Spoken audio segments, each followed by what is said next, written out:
Oh, good morning, everybody. So, we just got some news in that President Trump and the First Lady, Melania, have tested positive for COVID. Um, Now, there is no information on whether it's, symptomatic or asymptomatic for either one of them. But I did see some news alerts that said that Mike Pence and his wife did test negative. So, there is no, I guess maybe contagion would be the word to use there between the president and vice president. Um, there is no transfer of COVID to the vice president. But, so I want to make a couple things clear about this. The news and the media will blow this up to try and say this was due to Trump's constant touring and his constant rallies, and he's irresponsible, and he doesn't take the proper precautions of wearing a mask and social distancing at these rallies and blah blah blah blah blah blah blah blah blah. If this was true, Trump would have gotten COVID months ago. He has been having rallies for months. That is not the case. What is the truth and what is the case, though, is that this is the direct response of one of his immediate members of his staff that are around him on a daily basis, contracted COVID, and passed it to him before testing was done on that person and on Donald Trump. This does not probably have anything to do with rallies. Now, maybe that person contracted it while at a rally and gave it to Trump. We don't know anything about that, and there's no evidence to prove that. There's no way that they can prove that. Just not possible. There's no way to tell you got it at this point, at this place, on this day, at this time. Just not fucking possible. So if you see anything like that, call bullshit on it. It is not true. We don't know anything yet. All we know is that the president and the first lady have both been tested and have both gotten positive results for COVID-19. Now, I said about it not having anything to do with rallies. They're also going to bring up hydroxychloroquine. Back in probably February or March, Trump was saying hydroxychloroquine is a great preventative medicine to avoid getting COVID. They are also going to attack that.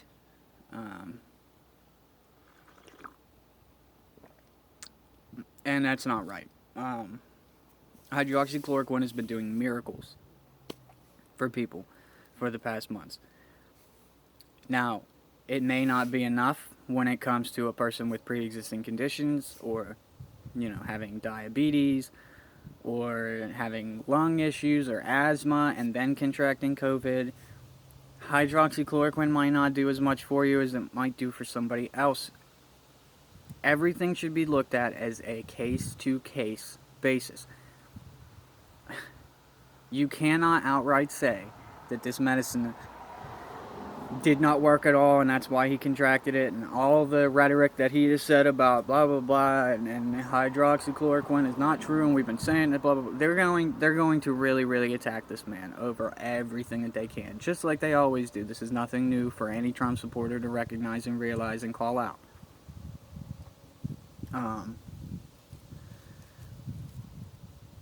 Now, what I am curious of is what effect this is going to have on, number one, his rallies. Trump hosts rallies obviously more than Biden, but more so than any president in recent history. How is this going to affect the rallies? He has been doing, I believe, 2 rallies most days that he does them. 2 rallies a day. And that is obviously going to have to slow down because of the quarantine period. Now, like I said, they don't know when he contracted it. I don't think there's any way that they can tell when he really contracted it, but I could be wrong. But so there is a 14-day quarantine period when you are tested positive for COVID that you have to abide by, and he's going to obviously abide by that, because if he didn't, it would be an even bigger shit show.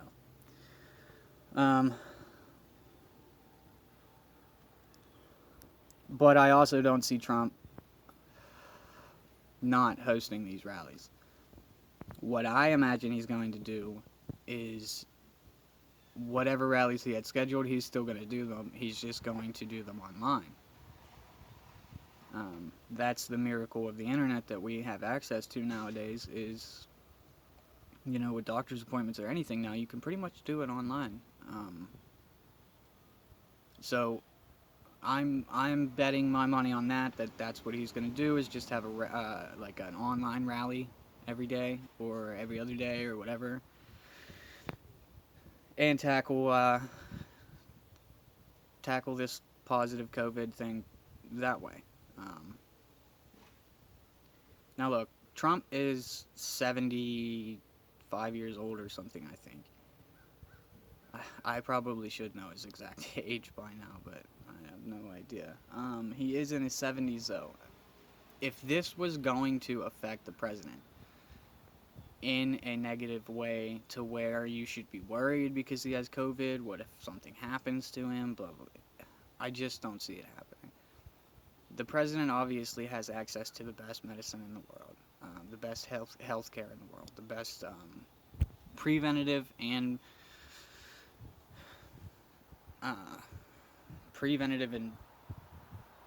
medicine, and after contracting it,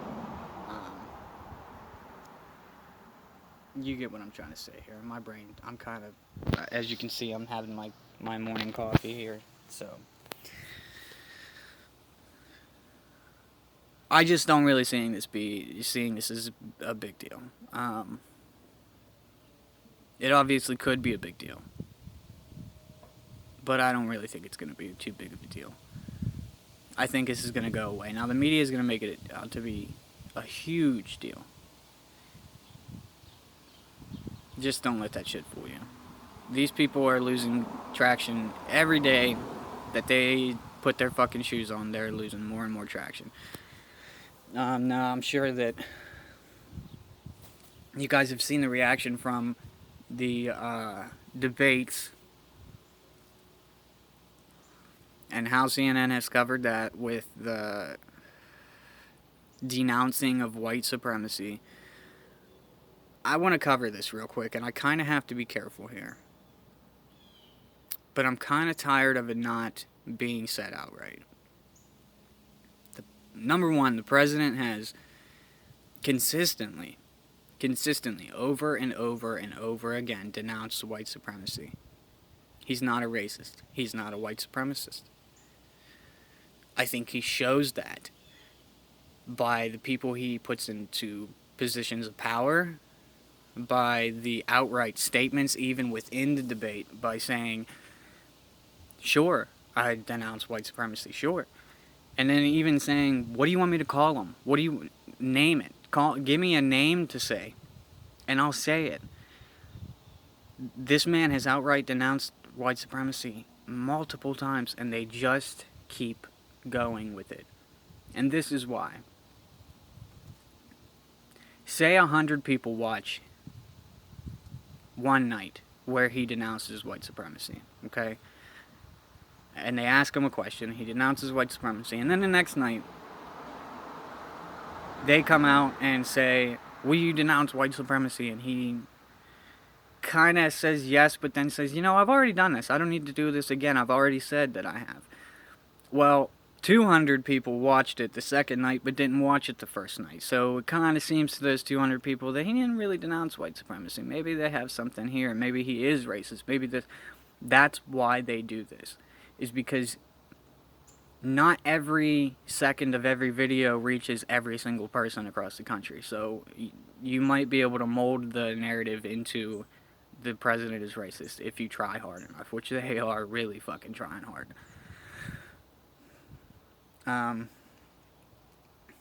But now this is where I kind of I want to be careful because, look, the problem within this country is not white supremacist. It's not. The bigger issue that I believe right now is, the biggest issue that we face as a country right now is racism, but it's not white against black. The biggest racial issue that we face right now is black against white and black supremacy groups.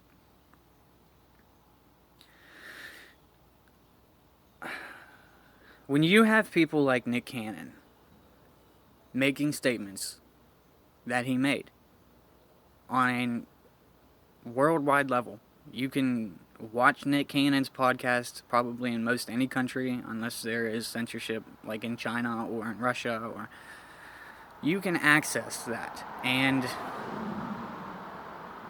being fair, you can access it either way, whether you're in a country that censors certain media or not. When we have celebrities making statements like that white people don't have soul, white people don't have souls, that the black race is better because of the melanin in their skin, and that is dangerous fucking territory. And it only has not been stamped out and stomped out because of civil rights and because of the previous, in the very beginning of this country with slavery and things. People have been very careful to stomp on that and say and call it what it is, which is racism.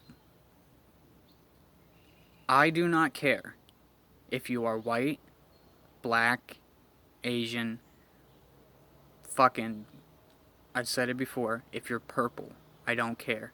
If you are purple and you believe that you are better than somebody else that is blue because you are purple, that is supremacy. That is purple supremacy. Do you get what I'm saying here?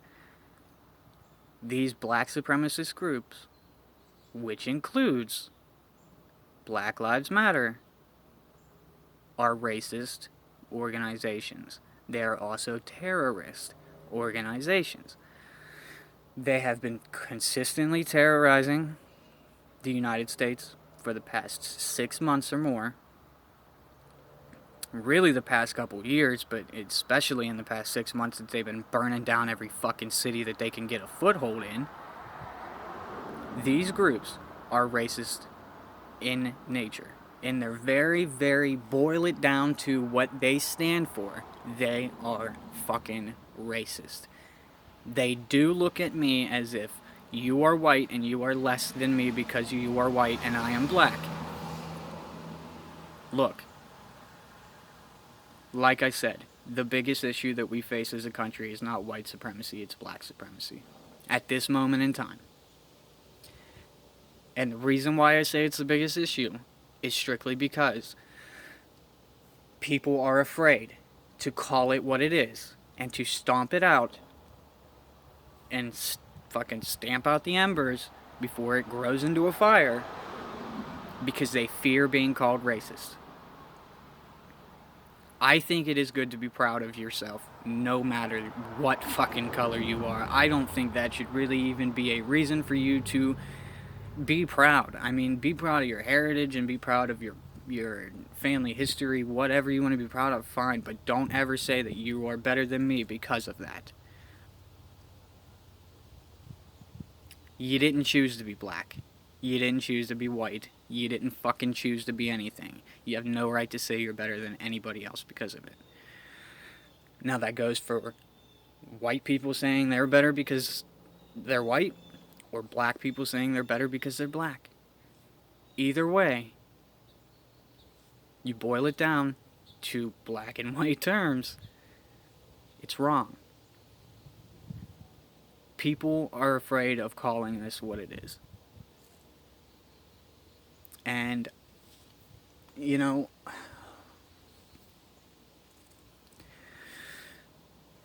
it's gross. It's fucking gross, man. Like, people are so divided now. And I really believe that this whole Black Lives Matter narrative has had the opposite effect of what they planned on. I really think that Black Lives Matter has done worse, has done more harm than any good when it comes to racial tension. Because they are promoting this sense of black supremacy. That blacks are better than whites, and blacks are better than whites because of slavery in the United States in the 1800s and blah, blah, blah, blah, blah. Look, the truth of the matter is black people sold black people. In Africa, black people sold black people to Arab nations, and they then sold them to white people. And it's wrong no matter what way you cut it. It never should have happened. But it fucking happened. We can't hide from that. We can't hide from that history. It's our history. It's what happened. As long as we don't let it happen again, that's all we are in control of. We do not have control. We, the people living right now, do not have any say-so or any bearing or any hold over what has happened. Even with the people that just died in the previous generation. We have nothing that we can do about it. All that we can do about it is say that it's not going to happen while we're fucking alive. That's it. And try and set up for the future so that people are not influenced to do the same things again and again. But when we hide from our history, when we hide from what's going on, that's when things start to repeat. And that is fucking scary. Because it doesn't matter if white supremacy existed in the 50s or in the 40s or in the 30s or in the 20s or in, the early 1900s. It existed then. It still kind of exists now, but it's not as popular then. But what is becoming more popular is the opposite, is black supremacy. Look, a tooth for a tooth doesn't always equal right. It doesn't always equal righteousness. It's just not a way to go about things. And telling somebody that they're less than you because of their color is just fucking wrong, man. It's just wrong. I don't know what I'm really getting at here, I guess. I got about 7 minutes left on this video before my phone, stops the video from recording. And, I just don't know what to say anymore.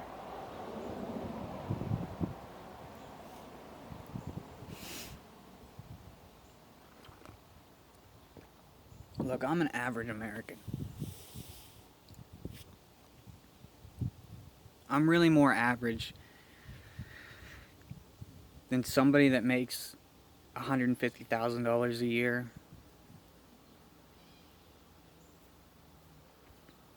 I don't even make $20,000 a year.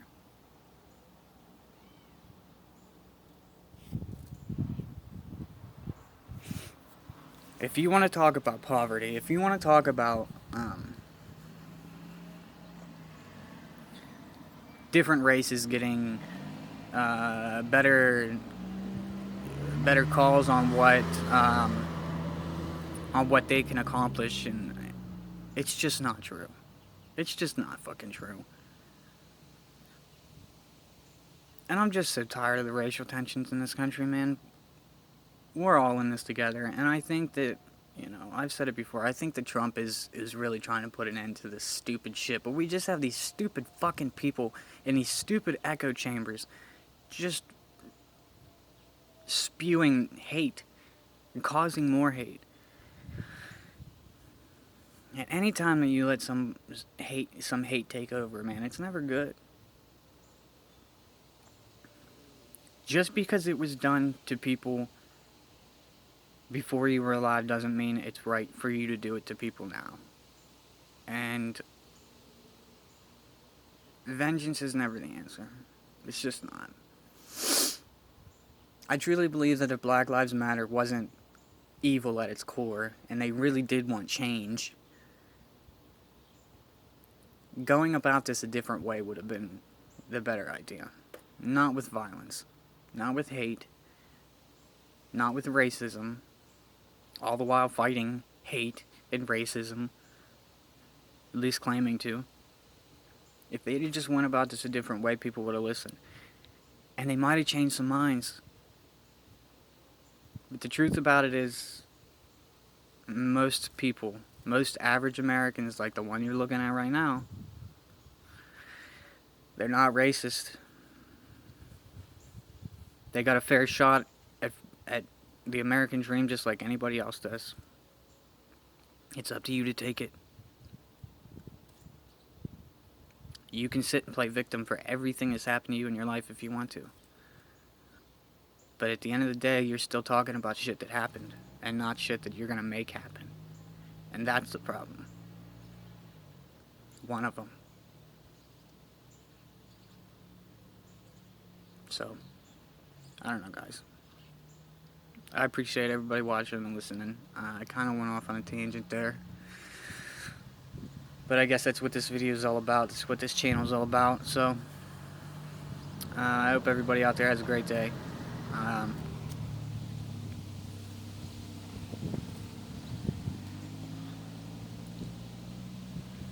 Don't let one bad thing ruin your day today.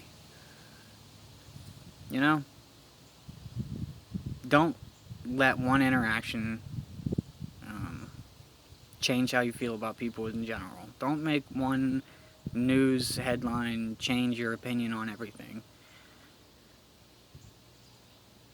We can get through all of this shit together. As long as we want to. The radical left, the Democrats, most Democrats don't want us to get through this. They want us divisive and against each other because that's how they operate. That's how they make money. Don't let it happen. It's up to you to do that, so, you know. But I'm going to end this with saying that, you know, what I just spoke about with black supremacy being a problem. I'm not trying to offend anybody. I think everybody should be proud of who they are. But not based on race, because we didn't pick what race we are.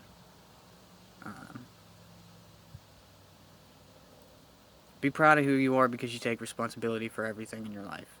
Good or bad. Doesn't matter. Take responsibility and move the fuck on. If it's good, continue it. If it's bad, then put an end to it and bury it. Don't continue it. You know? I'm about to get cut off here, though. I hope you all have a great day. I really do. It's starting to get cold here in Pennsylvania. I fucking hate winter. But time keeps going. And the more time we put between all this hate and tomorrow, the better off we'll be. So, I hope everybody out there has a great day. I wish you well. Comment, like, share, subscribe. It really means a lot to me, guys. So, have a great one. And I'll catch you later. If I get any information on the whole president having COVID thing, I'll let you know. Alright? Thanks for watching. Have a good one, guys.